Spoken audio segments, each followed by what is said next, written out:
Que horas são, Prata? 7h56. Olha, só de janeiro até hoje, o Procon Bahia já realizou mais de 13 mil atendimentos. O Código de Defesa foi criado há 21 anos e realmente ajuda em muitos consumidores. Agora, haja problema, não é, Gabriel Pinheiro, que está ao vivo com o advogado especialista no assunto, doutor Henrique Guimarães. Haja problema, hein, seu Gabriel? Pois é, Daniela, haja problema, sobretudo na área de cartão de crédito, uma área bastante polêmica e que, felizmente, passou aí por uma série de alterações. Acordos, resoluções, na verdade, um acordo e uma resolução fizeram importantes alterações e sobre isso eu vou conversar aqui com o advogado Henrique Guimarães. Bom dia, Henrique. Me diz uma coisa, quais foram as principais mudanças da resolução? Vamos falar primeiro dela. Bom, a resolução do Conselho Monetário Nacional, ela prevê algumas modificações. Por exemplo, a padronização dos tipos de cartões, que agora passam a ser apenas 2. Henrique, antes de nós discutirmos sobre esses detalhes do cartão de crédito, já que nós estamos falando, Daniela, sobre as questões mais gerais do direito do consumidor, vamos conhecer um pouco mais sobre esses direitos, conhecer um pouco mais sobre este código, na reportagem de Luiz Calegari.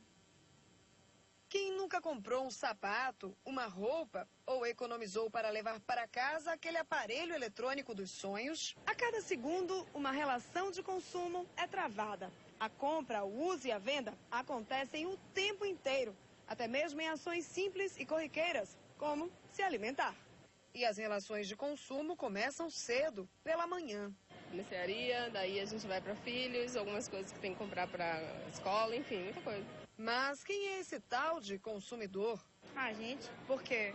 Porque a gente gasta Gasta o quê? dinheiro para comprar.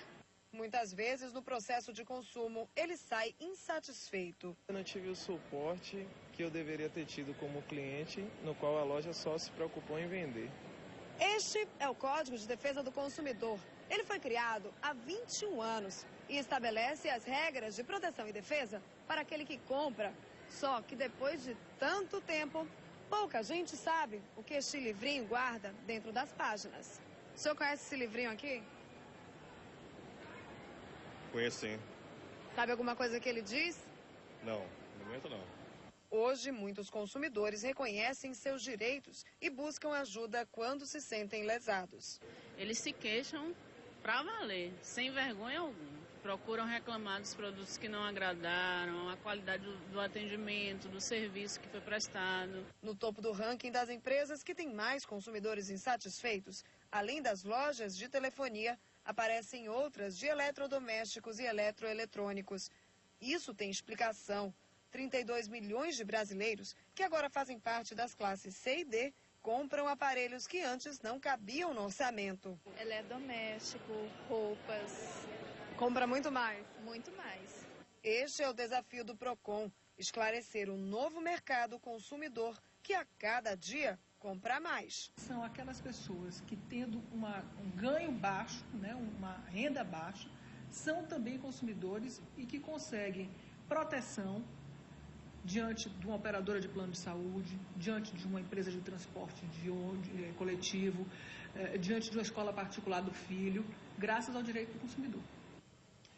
Pois é, e este amadurecimento que vem acontecendo aí na área de defesa do consumidor, como nós falávamos aqui antes, eu continuo com o doutor Henrique, mudou principalmente na área do consumidor, naturalmente, cartão de crédito, uma área extremamente complicada, juros altíssimos, algumas coisas já mudaram. Vamos falar de resolução. O que foi que essa resolução que foi feita alterou aí de melhor para o consumidor? Por exemplo, doutor Henrique, aquela questão do cartão de crédito. Eu mesmo já recebi cartão de crédito sem pedir mais de uma vez. Isso vai acabar? Bom, foi firmado um compromisso entre as empresas, a Associação Brasileira das Empresas de Cartão de Crédito e o Ministério da Justiça, onde essa associação ela se compromete a não mais enviar cartões não solicitados para a residência dos consumidores. com relação aos contratos.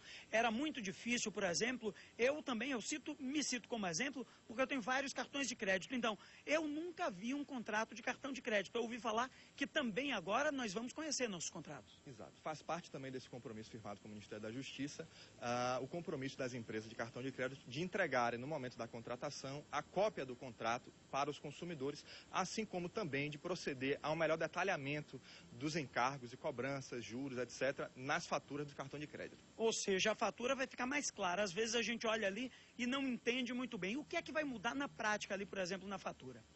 Na fatura, ela vai trazer, não está ainda esclarecido detalhadamente, mas vai trazer maiores e melhores informações acerca de todos os encargos que são cobrados para que o consumidor possa melhor se organizar, inclusive em relação ao rotativo, do que vai vir para frente e ter uma melhor organização do seu orçamento pessoal e familiar. Bom, com relação a essa questão, doutor Henrique, dos encargos, a gente sabe que são muitos encargos, acho que cerca de 40 questões aí eram cobradas, passo a passo. Isso vai diminuir também? Isso partiu da resolução? Vamos falar um pouquinho agora sobre essas outras alterações. Bom, a resolução do Conselho Monetário Nacional previu basicamente 3 alterações. Uma delas é a padronização dos tipos de cartão de crédito, que a partir de agora passam a ser apenas 2. O básico, aquele que servirá para pagamento de contas, enfim, aquisição de bens e produtos à vista ou a prazo, e o cartão chamado diferenciado, que vai oportunizar alguns benefícios. Temos também aí, além do... Só para que o consumidor entenda um pouco melhor, Henrique, com relação a essa diferença dos cartões, hoje existem cartões de que tipos? Como é que a gente pode classificar assim para o consumidor entender o que são esses 2 cartões básicos em comparação ao que se tem hoje no mercado? Olha, o mercado hoje em dia não tem essa regulamentação, então tem todo tipo de cartão, Gold, Master, enfim, cada um com sua particularidade e especificidade, o que dificulta para o consumidor ele poder comparar preços, serviços e não facilita a concorrência no mercado. Com relação às taxas, agora não vão ser mais 40. Exatamente, vai ser uma redução de 40 para 5 taxas. Vai ser apenas a anuidade, a taxa para utilização de saque, a taxa para avaliação emergencial de crédito, a taxa para pagamentos e para emissão de segunda via. Não há o risco, Henrique, de as empresas sabidamente, digamos assim, pegarem as outras 40 taxas e embutirem todas nessas 5, ou existe aí um limite superior para essas taxas? Não está clara ainda a existência de limite. A ideia dessa medida é que, se você enxuga e padroniza o número de taxas, você possibilita ao consumidor, como eu falei, ele poder comparar preços e tabela de serviço entre as demais operadoras, facilitando ao consumidor optar melhor para aquela que ofereça melhores condições. Há ainda alguma outra mudança relevante que mereça destaque? Sim, a redução do pagamento mínimo, que hoje é em 10%, a partir de 1º de junho passará a ser 15% e a partir de 1º de dezembro passará a ser 20%. Olha só, Daniela, essa questão do pagamento mínimo, é importante a gente frisar que a princípio pode parecer ao consumidor, poxa, como é que vai dizer que melhorou para mim se o pagamento mínimo aumentou? Basta lembrar quem faz pagamento mínimo dos juros que rolam depois disso, criando aí uma bola de neve e às vezes irreversível. Essa é a principal vantagem de acabar com isso, aumentando essas taxas um pouco. Essa é a ideia básica, de fato, porque quanto menos você paga, mais você entra na ciranda dos juros, muitas vezes, na maioria dos casos, abusivos das operadoras de cartão de crédito. Ok, doutor Henrique, uma última questão. Me parece, Daniela, que nessa resolução, me parece que também nesse acordo, não se firmou nenhum detalhe com relação, por exemplo, à redução de juros, que é o problema nevrálgico, sem resolver a questão dos juros. O cartão cobrando o juro que cobra hoje, isso resolve alguma coisa? Eu sei que adianta, mas resolve?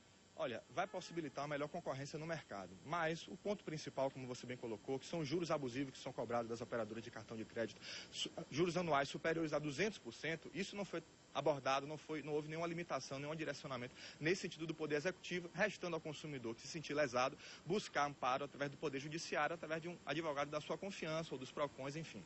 Ok, doutor Henrique Guimarães, mais uma vez, muito obrigado. Pois é, Daniela, diante de tudo isso, boas notícias aí na área do consumidor, principalmente quem usa cartão de crédito, mas a principal dica continua sendo o mesmo: gaste aquilo que você pode gastar, parcele no mínimo de vezes possível e faça tudo dentro do seu orçamento, porque por mais que o limite mínimo de pagamento aumente, rolar dívida no cartão de crédito com 200% ao ano vai continuar sendo um grande prejuízo. Daniela. Com certeza, Gabriel. Muito esclarecedora a sua entrevista. Muito obrigada. E a ouvinte Maria Célia já ligou para cá dizendo o seguinte: Daniela, cartão de crédito é uma roubada. Agradecendo a Gabriel Pinheiro e ao doutor Henrique pela entrevista. É uma roubada pelo seguinte: se você não ficar atento, aquele gasto, R$8 um dia, R$5 outro dia, ó, a bola de neve se formando. E depois, se não pagar, já viu, né? Então fique atento. E se quiser assistir novamente, use o itapoaonline.com.br. Sim, Isabel, Alessandro Isabel.